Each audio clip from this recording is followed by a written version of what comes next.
Question 1 for NEET বলছে if E and g respectively denote energy and gravitational constant, then E by G has the dimension of চারটে option.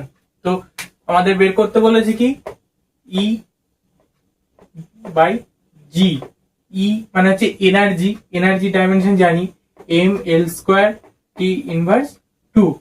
G এর জন্য আমাদের বের করতে হবে গ্র্যাভিটেশনাল ফোর্সের ফর্মুলা দিয়ে F = G m1 m2 by r²।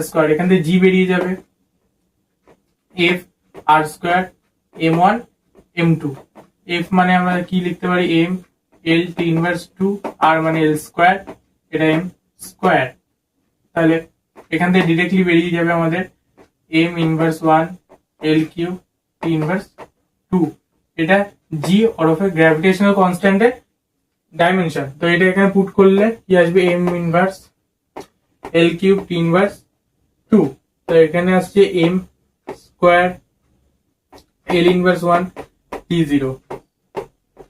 তাহলে কোনটা? Option number B.